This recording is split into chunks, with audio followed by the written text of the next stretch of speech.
നമസ്കാരം. ഇന്ന് ഇതുവരെയിലേക്ക് സ്വാഗതം. നോക്കാം വാർത്തകൾ വിശദമായി. ആലപ്പുഴയിലെ CPM സമ്മേളനങ്ങളിൽ പങ്കെടുപ്പിച്ചില്ലെന്ന വിവാദങ്ങൾക്കിടെ മുതിർന്ന നേതാവ് ജി സുധാകരനെ വീട്ടിലെത്തിക്കണ്ട സംസ്ഥാന കമ്മിറ്റി അംഗം പി ജയരാജൻ.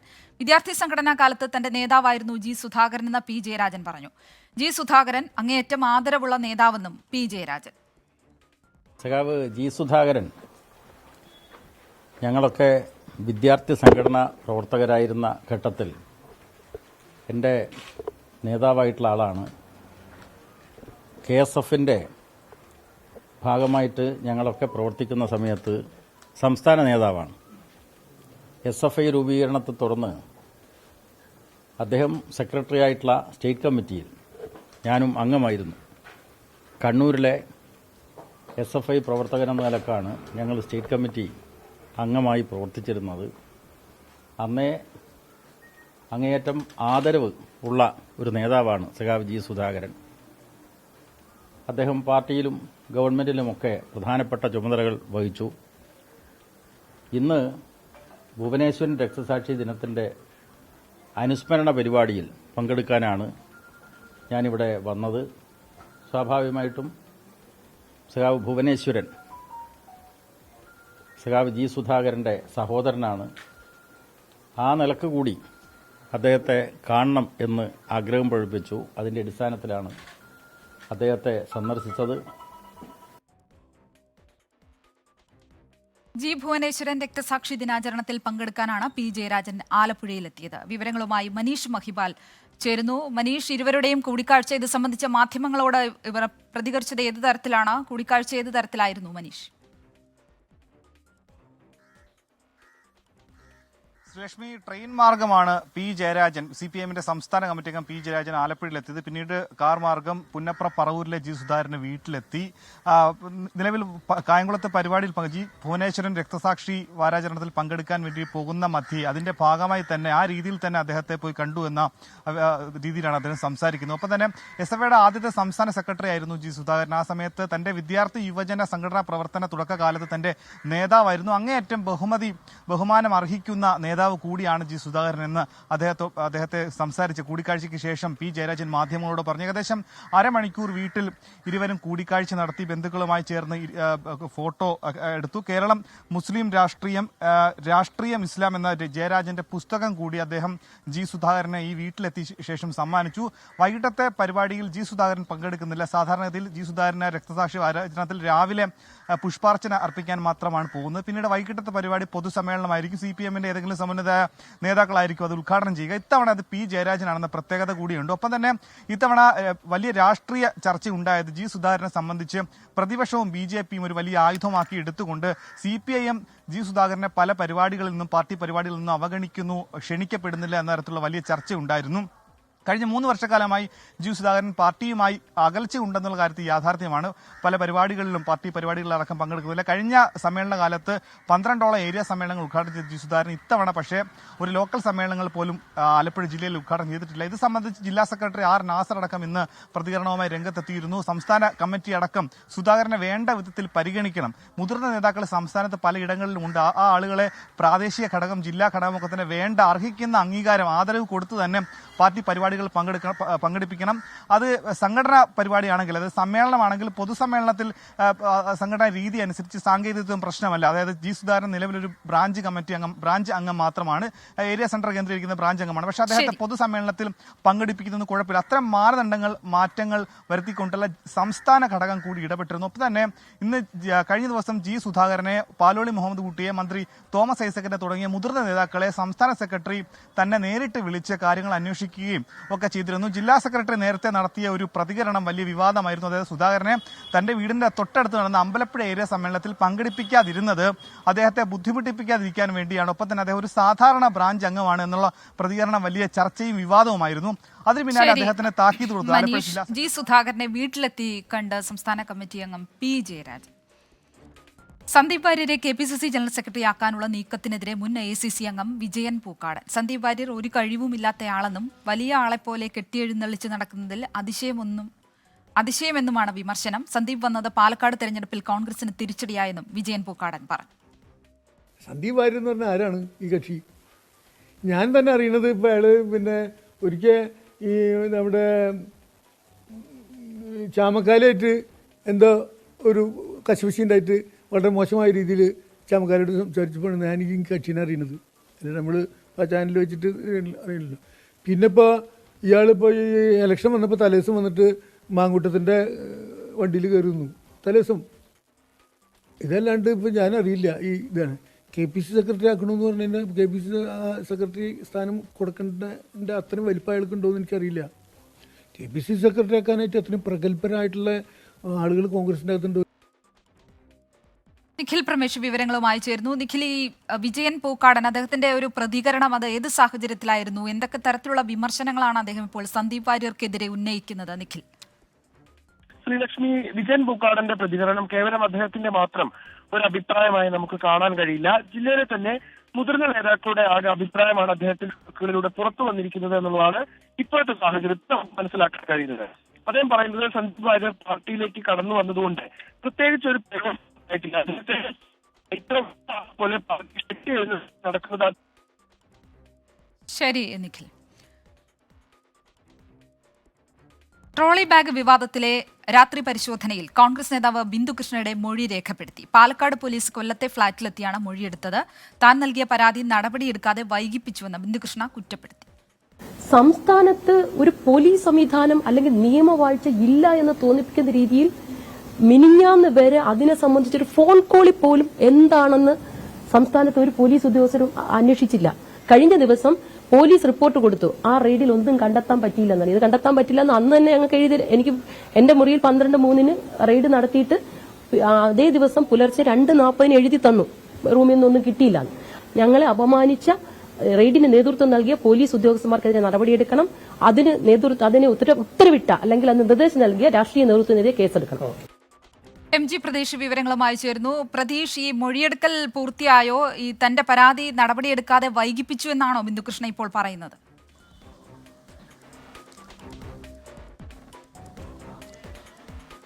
ശ്രീലക്ഷ്മി, പാലക്കാട് ഉപതെരഞ്ഞെടുപ്പുമായി ബന്ധപ്പെട്ട് ഏറെ കോളിളക്കമുണ്ടാക്കിയ ട്രോളി ബാഗ് വിവാദത്തിലാണ് കോൺഗ്രസ് നേതാവ് ബിന്ദു കൃഷ്ണയിൽ നിന്ന് പാലക്കാട് നിന്നെത്തിയ പോലീസ് സംഘം മൊഴിയെടുത്തത്. ഇതിനോടകം തന്നെ മൊഴിയെടുപ്പ് പൂർത്തിയായിട്ടുണ്ട്. ഏകദേശം 1 മണിക്കൂറോളമാണ് മൊഴിയെടുപ്പ് നീണ്ടുനിന്നത്. നേരത്തെ കോൺഗ്രസ് വനിതാ നേതാവ് കൂടിയായ ഷാനിമോൾ ഉസ്മാന്റെ മൊഴി രേഖപ്പെടുത്തിയ ശേഷമാണ് പാലക്കാട് നിന്നുള്ള സംഘം കൊല്ലത്തെ ബിന്ദു കൃഷ്ണയുടെ ഫ്ളാറ്റിൽ എത്തിയത്. ഗുരുതരമായ ആരോപണമാണ് പ്രധാനമായും പോലീസിനെതിരെ ഒപ്പം സർക്കാരിനെതിരെ ബിന്ദു കൃഷ്ണ ഉന്നയിക്കുന്നത്. കാരണം നവംബർ 7 സംസ്ഥാന പോലീസ് മേധാവിക്ക് നൽകിയ പരാതിയാണ്. ഈ പരാതി നൽകിയ ശേഷം ഒരു ഫോൺ കോളിലൂടെ പോലും എന്താണ് ഇതിന്റെ തുടർ നടപടിയെന്ന് ബന്ധപ്പെട്ട ഉദ്യോഗസ്ഥർ അറിയിച്ചിരുന്നില്ല. പിന്നീട് മാധ്യമങ്ങളിലൂടെ ഉൾപ്പെടെ ഇതിനെതിരെ സംസാരിച്ചതിന് പിന്നാലെയാണ് ഇത്തരത്തിൽ പോലീസിന്റെ ഭാഗത്ത് നിന്ന് ഒരു ഇടപെടൽ ഉണ്ടാകുന്നതും മൊഴിയെടുക്കാൻ പോലീസ് തയ്യാറായതും. നേരത്തെ മാധ്യമങ്ങളോട് ഉൾപ്പെടെ ബിന്ദുകൃഷ്ണ പറഞ്ഞ അതേ കാര്യം തന്നെയാണ് ഈ മൊഴിയിലും ബിന്ദുകൃഷ്ണ ആരോപിച്ചിരിക്കുന്നത്. കാരണം കൃത്യമായി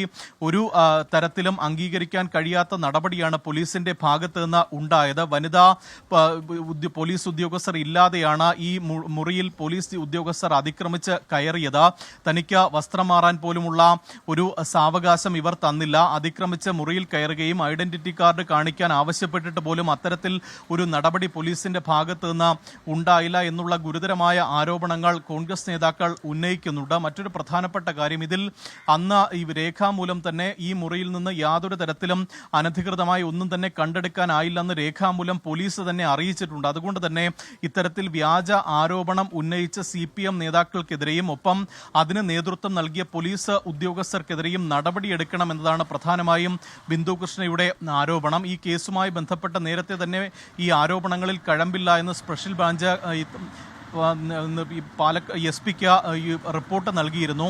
ഇതിന്റെ കൂടി പശ്ചാത്തലത്തിൽ അല്ലെങ്കിൽ ഇതിന് പിന്നാലെയാണ് ഇത്തരത്തിൽ വനിതാ നേതാക്കൾ നൽകിയ പരാതിയിൽ വൈകിയെങ്കിലും പോലീസിന്റെ ഭാഗത്ത് നിന്ന് ഒരു ഇടപെടൽ ഉണ്ടാകുന്നത്. അപ്പോഴും നേരത്തെ ഉണ്ടായിരുന്ന അതേ ആരോപണങ്ങൾ തുടർച്ചയായി അവർ വീണ്ടും ഉന്നയിക്കുകയാണ്. ബന്ധപ്പെട്ടവർക്കെതിരെ അല്ലെങ്കിൽ തങ്ങൾ ആരോപണം ഉന്നയിച്ചവർക്കെതിരെ രാത്രി പരിശോധനയിലാണ് ഇപ്പോൾ കോൺഗ്രസ് നേതാവ് ബിന്ദുകൃഷ്ണയുടെ മൊഴി പോലീസ് രേഖപ്പെടുത്തിയത്.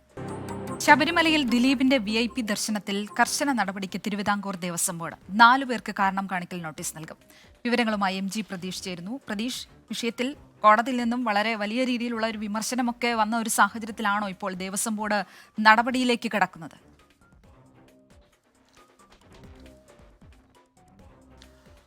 ശ്രീലക്ഷ്മി, തീർച്ചയായും ഇന്ന് ഹൈക്കോടതിയിൽ നിന്ന് ദേവസ്വം ബോർഡിന് അതിരൂക്ഷമായ വിമർശനം നേരിട്ടതിന് പിന്നാലെയാണ് ഈ ശബരിമലയിൽ നടൻ ദിലീപിന്റെ VIP സന്ദർശനവുമായി ബന്ധപ്പെട്ട് തിരുവിതാംകൂർ ദേവസ്വം ബോർഡ് കടുത്ത നടപടിക്ക് ഒരുങ്ങുന്നത്. ഈ VIP സന്ദർശനം ഒരുക്കിയ ഉദ്യോഗസ്ഥർക്കെതിരെയും ജീവനക്കാർക്കെതിരെയും കടുത്ത നടപടി സ്വീകരിക്കാനാണ് നിലവിൽ ദേവസ്വം ബോർഡിന്റെ തീരുമാനം.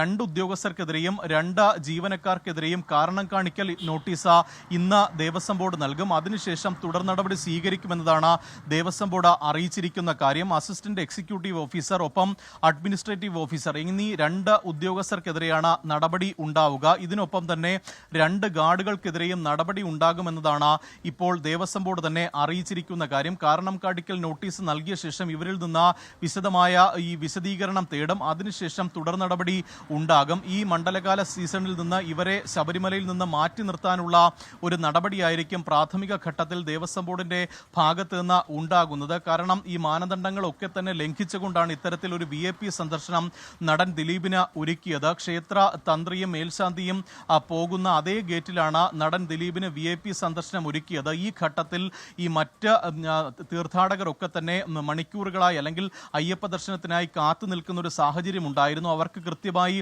ദർശനം ലഭിക്കാത്തൊരു സാഹചര്യം ഉണ്ടായി എന്ന് ഹൈക്കോടതി ഉൾപ്പെടെ ചൂണ്ടിക്കാണിച്ചിരുന്നു. ഇതിന്റെ കൂടി പശ്ചാത്തലത്തിലാണ് എന്തായാലും ഇത്തരത്തിലൊരു നടപടി ദേവസ്വം ബോർഡ് സ്വീകരിക്കുന്നത്. ഈ ശബരിമല എക്സിക്യൂട്ടീവ് ഓഫീസറുടെ വിശദമായ റിപ്പോർട്ട് ഇന്ന് ദേവസ്വം ബോർഡിന് ലഭിച്ചിരുന്നു. ഈ റിപ്പോർട്ട് കൂടി പരിഗണിച്ചാണ് ഇത്തരത്തിലൊരു നടപടി ദേവസ്വം ബോർഡിന്റെ ഭാഗത്ത് നിന്ന് ഉണ്ടാകുന്നത്. ശരി, MG പ്രതീഷ് വിവരങ്ങൾ നൽകിയത്. മലപ്പുറം വളാഞ്ചേരിയിൽ ഓടിക്കൊണ്ടിരുന്ന ടിപ്പർ ലോറിയുടെ ഡ്രൈവർ ഹൃദയാഘാതത്തെ തുടർന്ന് മരിച്ചു. പൊന്നാനി സ്വദേശി മുജീബ് റഹ്മാനാണ് മരിച്ചത്. നിയന്ത്രണം വിട്ട ലോറി ഇടിച്ച് 3 പേർക്ക് പരിക്കേറ്റു. വിപിൻ C വിജയൻ മലപ്പുറത്ത് നിന്ന് വിവരങ്ങൾ നൽകും. വിപിൻ, ഈ അപകടം എങ്ങനെയാണ് ഉണ്ടായത്? പരിക്കേറ്റവരുടെ ആരോഗ്യനില എങ്ങനെയുണ്ട് വിപിൻ?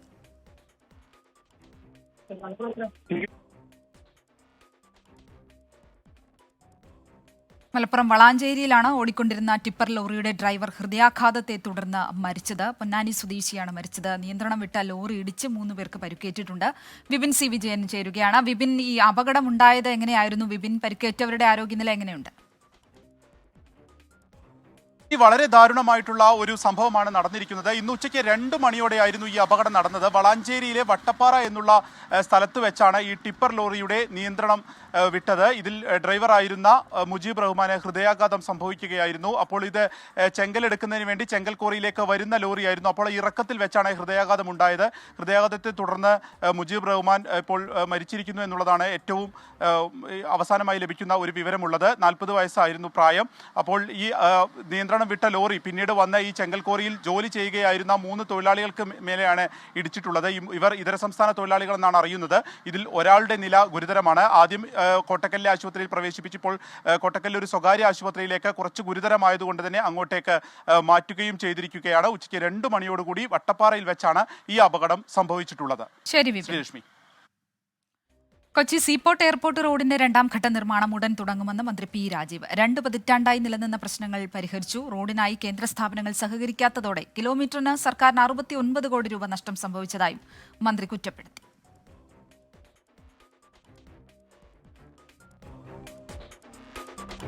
അശ്വിൻ പാലാഴി വിവരങ്ങൾ നൽകും. അശ്വിനി, കുറെ നാളായി നിലച്ചുപോയ പദ്ധതി അത് വീണ്ടും പുനരാരംഭിക്കും, അതിൽ പ്രതീക്ഷയുണ്ട് എന്നാണ് മന്ത്രി പറയുന്നത്. ഈ 2ാം ഘട്ട നിർമ്മാണം എപ്പോൾ തുടങ്ങുമെന്നാണ് അദ്ദേഹം വ്യക്തമാക്കുന്നത്? Ashwin, Lakshmi, 2003 seaport airport road എന്ന പദ്ധതി സർക്കാർ മുന്നോട്ട് വയ്ക്കുന്നത്. അതിനുശേഷം ഇരുമ്പനം മുതൽ HMD റോഡ് വരെ ഇതിന്റെ നിർമ്മാണം പൂർത്തിയാക്കിയതുമാണ്. HMDയുടെ കേന്ദ്ര സർക്കാരിന് കീഴിലുള്ള HMDയും NADയുമാണ് സ്ഥലം വിട്ടുകൊടുക്കുന്നതിൽ രാഷ്ട്രീയക്കുഴപ്പവും പിന്നീട് അതുമായി ബന്ധപ്പെട്ട പ്രശ്നങ്ങളുമൊക്കെ ഈ 2 പതിറ്റാണ്ടായി നിലനിൽക്കുന്നത്.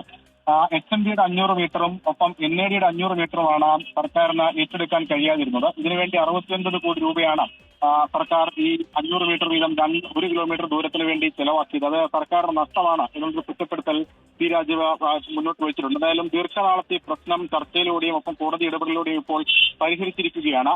റോഡ് നിർമ്മാണം പൂർത്തീകരിക്കുന്നതിനാവശ്യമായ 530 കോടിയിൽ അധികം രൂപ ഇതിനോടകം തന്നെ കൈമാറിയിട്ടുണ്ട്. അതിന്റെ വിജ്ഞാപനം ഉടൻ പുറത്തുവരും. അതോടുകൂടി മാർച്ച് പകുതിയോടുകൂടി പണി ആരംഭിക്കാനാകും എന്നുള്ളതാണ് സർക്കാർ പറയുന്നത്. എന്തായാലും സർക്കാരിന്റെ ഫ്ലാഗ്ഷിപ്പ് പദ്ധതിയിൽ ഒന്നായ സീപോർട്ട് എയർപോർട്ട് റോഡ് പൂർത്തീകരിക്കുന്നതോടെ വലിയ നേട്ടവും സർക്കാരിന് അവകാശപ്പെടാനാകും. ശരി അശ്വിൻ, കൊച്ചി സീപോർട്ട് എയർപോർട്ട് റോഡിന്റെ രണ്ടാം ഘട്ട നിർമ്മാണം ഉടൻ തുടങ്ങുമെന്നാണ് മന്ത്രി പി രാജീവ് ഇപ്പോൾ അറിയിക്കുന്നത്. നിയുക്ത കർദിനാൾ ജോർജ് കൂവക്കാടിന്റെ സ്ഥാനാരോഹണത്തിനുള്ള ഒരുക്കങ്ങളെല്ലാം പൂർത്തിയായി. സെന്റ് പീറ്റേഴ്സ് ബസിലിക്കയിൽ മാർപ്പാപ്പയാണ് ആർച്ച് ബിഷപ്പ് ജോർജ് കൂവക്കാടിനെ കർദിനാളായി ഉയർത്തുക. വത്തിക്കാനിൽ നിന്നും 24 ഫാദർ പ്രിൻസ് തെക്കേപ്പുറം തയ്യാറാക്കിയ റിപ്പോർട്ടിലേക്ക്. വത്തിക്കാൻ സെയിൻറ്റ് പീറ്റേഴ്സ് ബസിലിക്കയിൽ ഇന്ന് പുതുതായി 21 കർദിനാളന്മാരെ ചേർക്കുന്ന ചടങ്ങിന് പറയുന്ന പേര് കൺസിസ്റ്ററി എന്നാണ്. പുതുതായി കർദിനാൾ സംഘത്തിലേക്ക് നിയുക്തരായിരിക്കുന്ന എല്ലാവരും മാർപ്പാപ്പയുടെ ഉപദേശക സമിതി കൂടിയായ പുതിയ മാർപ്പാപ്പയെ തിരഞ്ഞെടുക്കാൻ അധികാരവും അർഹതയുമുള്ള ഈ സംഘത്തിലേക്ക് ചേർക്കുന്ന തിരുക്കർമ്മത്തിന് പറയുന്ന പേരാണിത്. ഇന്ന് മാർപ്പാപ്പയുടെ അധ്യക്ഷതയിൽ നടക്കുന്ന ഈ ചടങ്ങിൽ ആദ്യം തന്നെ 21 പുതിയ കർദിനാളന്മാരെയും പേര് വിളിച്ച് മാർപ്പാപ്പയുടെ മുന്നിൽ അവർ പ്രസൻറ്റ് ചെയ്യപ്പെടും. അതിനുശേഷം അവർ ഓരോരുത്തരായി അവരുടെ കത്തോലിക്ക വിശ്വാസവും മാർപ്പാപ്പയോടുള്ള വിധേയത്വവും ഏറ്റുപറയും. തുടർന്നാണ് മാർപ്പാപ്പ ഇവരെ സ്ഥാനീയ ചിഹ്നങ്ങൾ അണിയിക്കുന്നത്. ഏറ്റവും പ്രധാനമായിട്ട് 2 കാര്യങ്ങളാണ്: അവരുടെ തലപ്പാവും അവരുടെ മോതിരവും. കർദിനാളന്മാർ അണിയുന്നത് ചുമന്ന വസ്ത്രമാണ്. ചുവപ്പ് കളറ് സൂചിപ്പിക്കുന്നത് ആദിമ കത്തോലിക്ക സഭയിലുണ്ടായിരുന്ന രക്തസാക്ഷികളുടെ ഓർമ്മയാണ്. അതുപോലെ തന്നെ അവരുടെ സ്ഥാനീയ മോതിരം, അവരെ മോതിരം അണിയിക്കുന്നത് കത്തോലിക്ക സഭയോടും മാർപ്പാപ്പയോടുമുള്ള അവരുടെ വിധേയത്വം സൂചിപ്പിക്കാനാണ്. അതുപോലെ തന്നെ ഓരോ കർദിനാളന്മാർക്കും ഒരു സ്ഥാനീയ രൂപതയുണ്ടായിരിക്കും. അവർ കർദിനാൾ സംഘത്തിൽ അംഗമാണെങ്കിലും ഔദ്യോഗികമായ ഓഫീസ് നിർവഹണത്തിൽ അവരായിരിക്കുമെങ്കിലും അവരുടെ ശുശ്രൂഷ നിർവഹണത്തെ സൂചിപ്പിക്കുന്നതിനും അവരെ അത് നിരന്തരം ഓർമ്മിപ്പിക്കുന്നതിനും വേണ്ടിയിട്ടാണ്. നമ്മുടെ കർദിനാളായ ജോർജ് കൂവക്കാടിന് ലഭ്യമായിരിക്കുന്നത് കൽദായ സഭയിലെ നിസിബിസിൽ രൂപതയാണ്. ഈ കാര്യങ്ങളാണ് ഇന്ന് വൈകുന്നേരത്തെ കൺസിസ്റ്ററിയിൽ വത്തിക്കാൻ ബസിലിക്കയ്ക്കുള്ളിൽ നടക്കുന്നത്. ഐ ലീഗ് ഫുട്ബോളിൽ ഗോകുലം കേരള FC-ക്ക് ഇന്ന് രണ്ടാം ഹോം മത്സരം. രാത്രി 7-ന് കോഴിക്കോട് കോർപ്പറേഷൻ സ്റ്റേഡിയത്തിൽ നടക്കുന്ന മത്സരത്തിൽ ചർച്ചിൽ ബ്രദേഴ്സാണ് എതിരാളികൾ. വിവരങ്ങളുമായി അഭിജിത്ത് മുഴക്കുന്ന് ചേരുന്നു. അഭിജിത്ത്, ഈ മത്സരത്തിനുള്ള ഒരുക്കങ്ങളൊക്കെ എത്രത്തോളം പൂർത്തിയായി? Abhijith.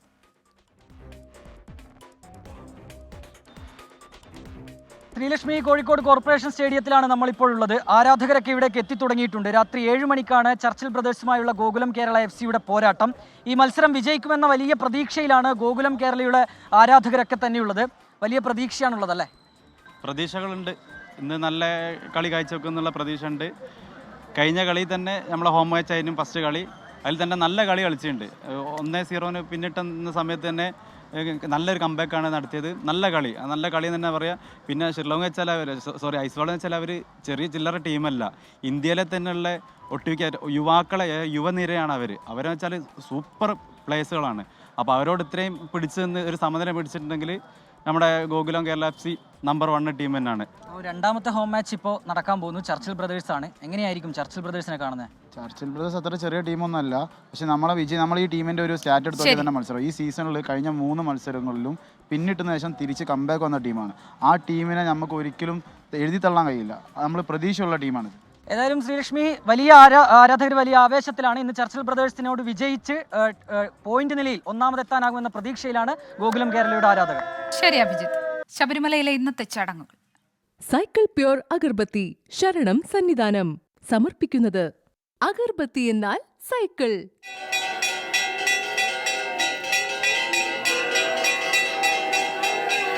DLM housing cooperative society limited ശബരിമലയിലെ ചടങ്ങുകൾ സമർപ്പിക്കുന്നത് Bharat Lajna multi state housing cooperative society limited.